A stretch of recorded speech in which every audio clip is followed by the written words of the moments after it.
giving up on hate.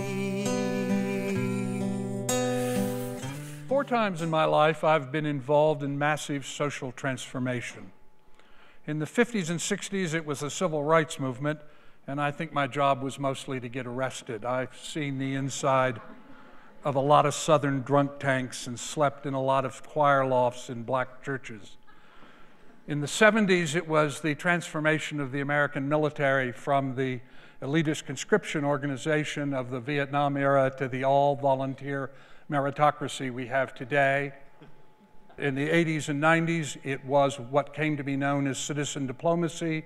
A group of us working through the Esalen Institute began trying to set up back channels to keep the Soviet Union and the United States from blowing each other up. And I can remember very clearly as I came down on Christmas morning and after Christmas breakfast checked my email, and there was an email from a close friend who was on the staff of Mikhail Gorbachev, and it said, "The Soviet Union is no more." And it made me realize how ephemeral change of things which we think of being fixed actually is. And it set me in motion for what is now almost 2 decades of research about how social transformation can happen and how individuals like us can make it happen. And that's what I want to focus on today, because I think many of you would agree we are a nation that is in crisis with all kinds of threats and changes that are coming that are creating difficulties and stress. You talk about it with your neighbors, you hear it at parties, you talk about it at sports events. How can we create change? Well, I can tell you from doing now almost 2 decades of research, over 2 decades of research, that change comes in 2 forms. It's violent, coercive, or it is nonviolent.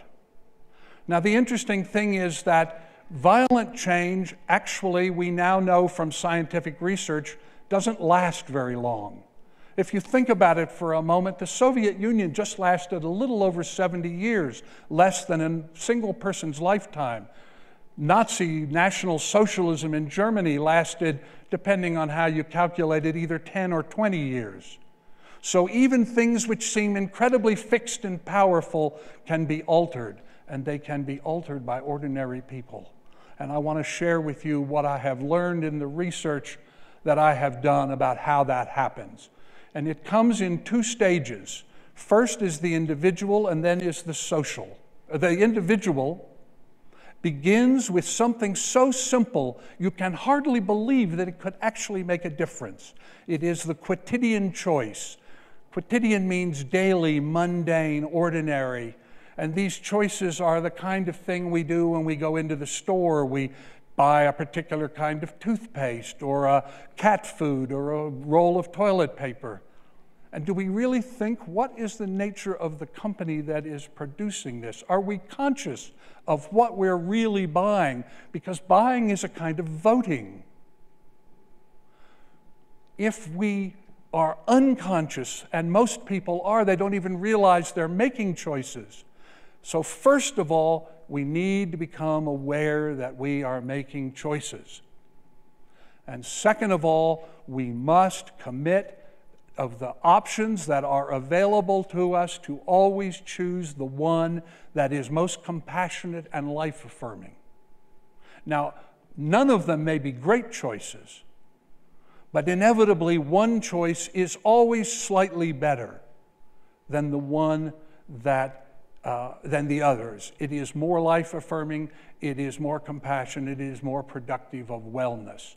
Because as we look at these changes that are facing us, and we can see them in climate change, in the fact that we will become a majority-minority country, that we are a post-middle class society. 45 million people are in poverty. We have 17 million children with hunger issues. What kind of world do we want to change into? This change is going to happen. Is it a dystopian world, or is it a world that is oriented toward wellness? And I want to suggest to you that the change toward wellness, and that's what I favor. I don't know about you, but I find most of these dystopian movies very dreary. I don't want to live there. I want to live in a place where people feel good and happy and prosperous and healthy. I want wellness, and I mean by wellness just what you think I mean. So quotidian choices are where the individual begins.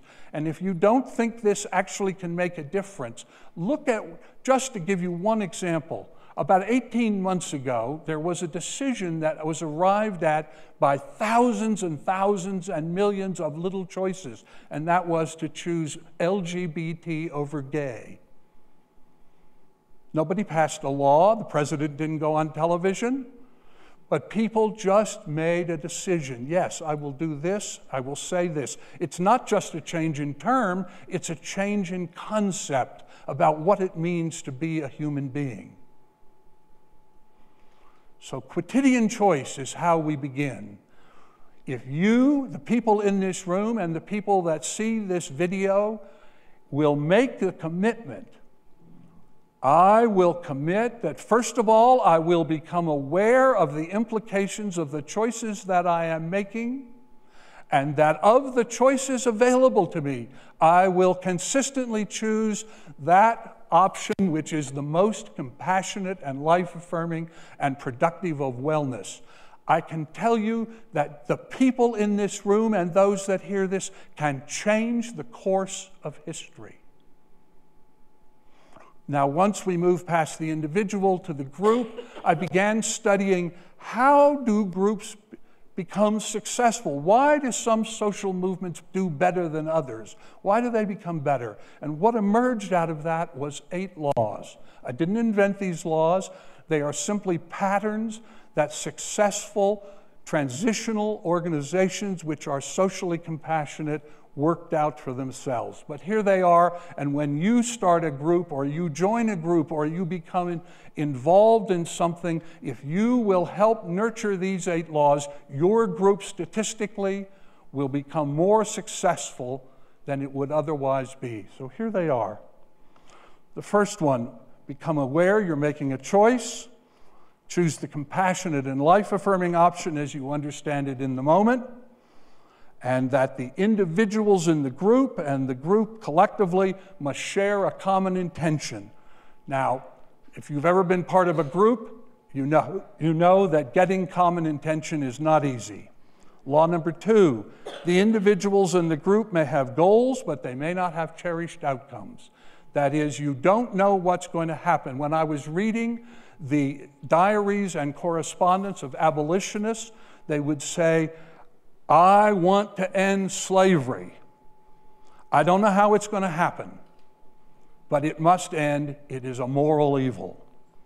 Law number 3, the individuals in the group must accept that their goal may not be reached within their lifetimes and be okay with this.